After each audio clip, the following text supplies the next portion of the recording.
en Haití.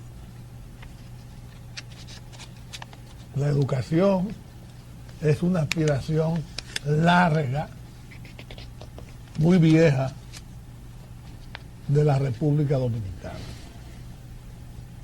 Desde que Salomé Ureña de Enríquez, esa distinguida poetisa y maestra, inauguró el primer liceo femenino en la República Dominicana, la mujer se integró a la educación.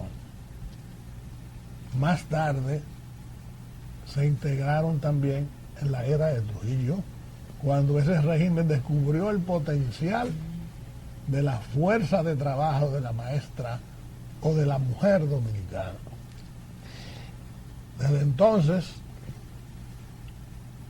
mucho se luchó por la escuela.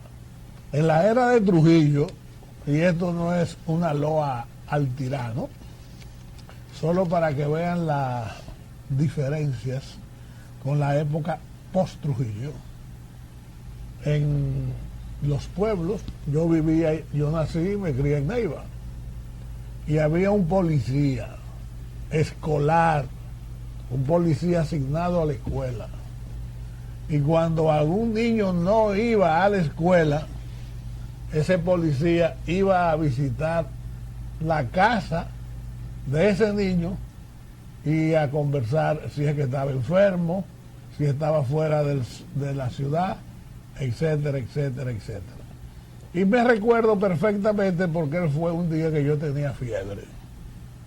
Entonces mamá me llamó para que él me viera, él me vio con fiebre y él lo anotó e hizo su reporte en la dirección de la escuela. Eso era rigor por la educación. Pregúntenle ustedes si hay un alcalde pedáneo o un segundo alcalde o un policía o un conscripto, que son estos que van a ser guardias, que están en entrenamiento, si van o vigilan o ayudan en la ingente tarea de la educación. Nosotros tenemos de alguna manera que volver a los cimientos, no solo de la educación ostosiana por la cual propugnó tanto Bosch, el líder histórico del partido que está en el gobierno, sino porque esa fue la metodología que se implantó también en Chile. Después fue Andrés Bello, el científico y literato venezolano, o antes fue Bello, y Bello fue en la época de la independencia, y Hostos fue después, en el 1890. Los chilenos siguieron con su metodología, deben haberla modernizado, y nosotros seguimos con la nuestra hasta el 1952, cuando Balaguer cambió el sistema educativo dominicano.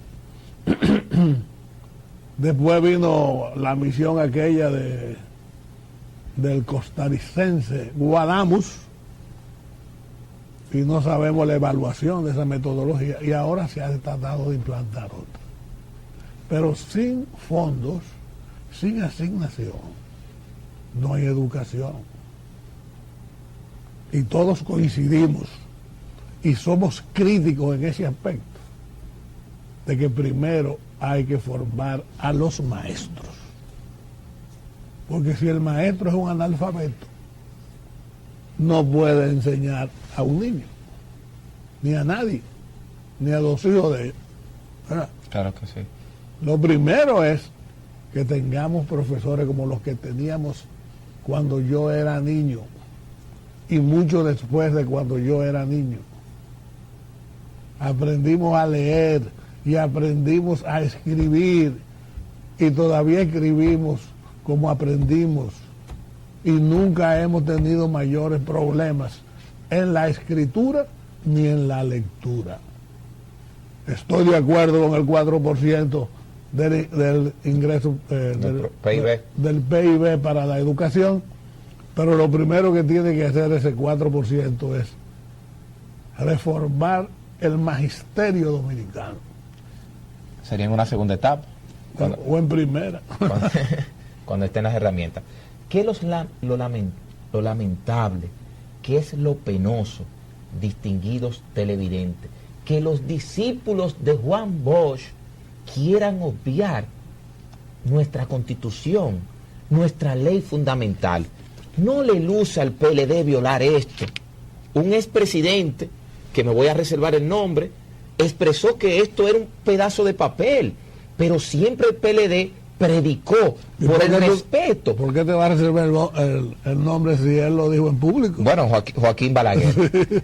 Por el respeto de la Constitución, voy a citar el artículo 63, que quiero que lo tenga bien presente. Reinaldo Pared Pérez, abogado de fuste, 18 años trabajando con Ramón Tapia Espinal, y yo soy un jovencito que apenas está ejerciendo derecho. Artículo 63, querido amigo Reinaldo Pared Pérez, derecho a la educación. Toda persona tiene derecho a una educación integral de calidad permanente en igualdad de condiciones y oportunidades, sin más limitaciones que las derivadas de sus actitudes, vocación y aspiraciones. Hay que leerse ese artículo. Reinaldo, no podemos seguir con esa doble moral. Y el propio Vicente Bengoa, usted no puede decir, no, porque el PRD, cuando le tocó gobernar, violó también la ley decenal de educación.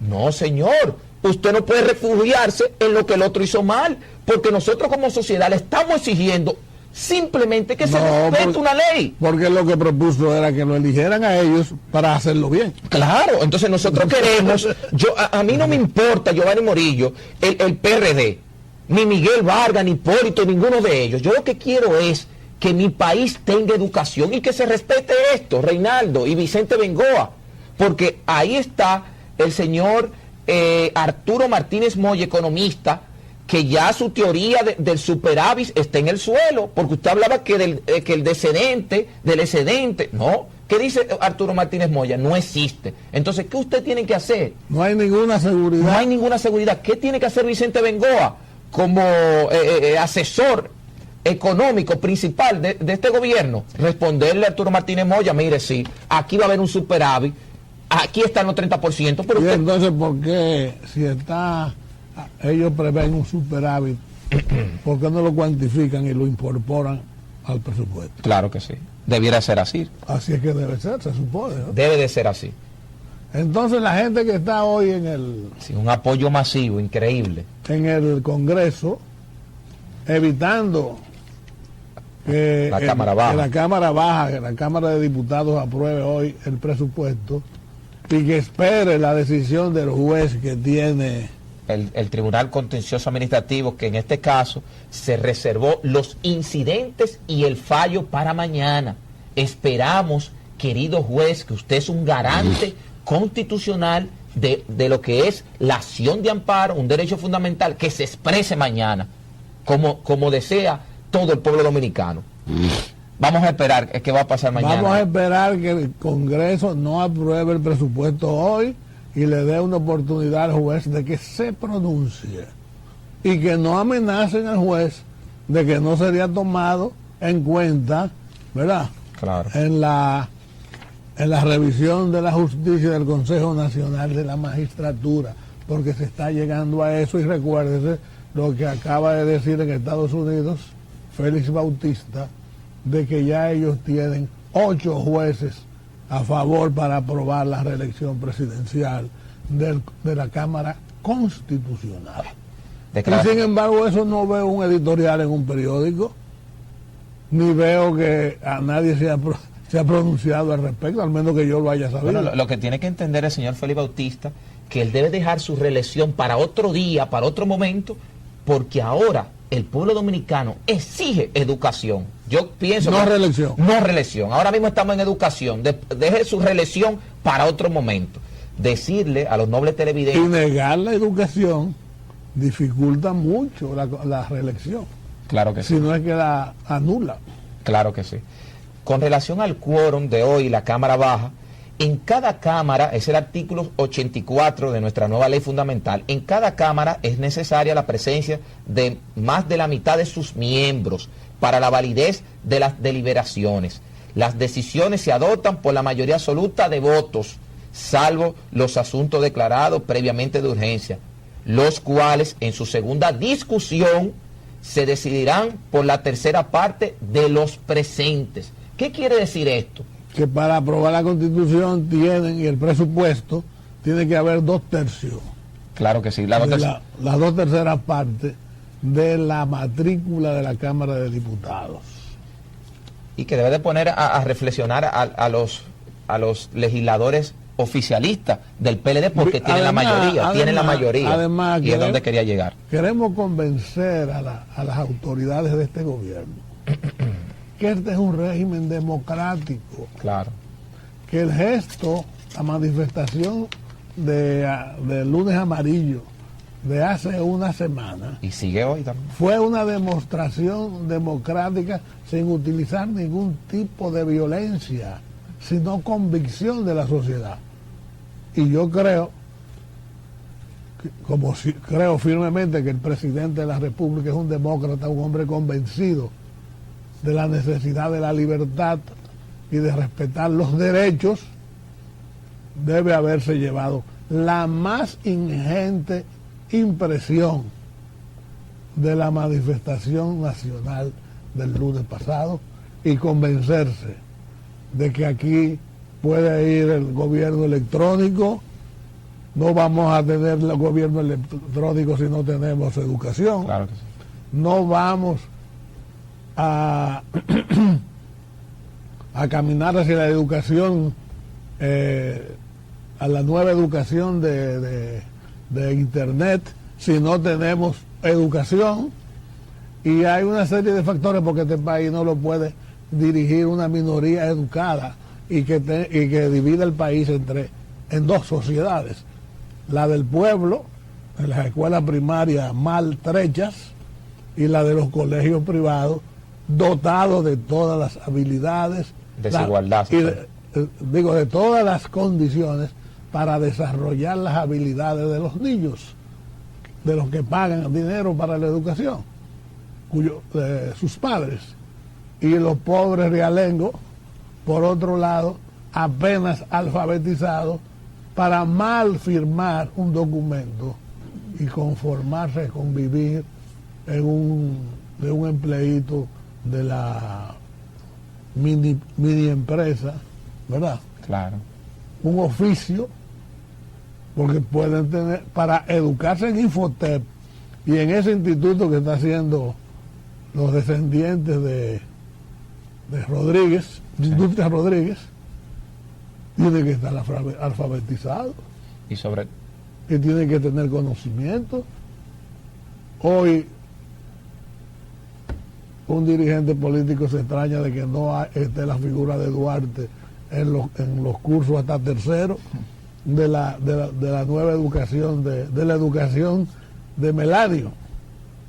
Y hay muchas otras cosas que no están. Vamos a la pausa porque ya estamos pasados y volvemos en un ratito.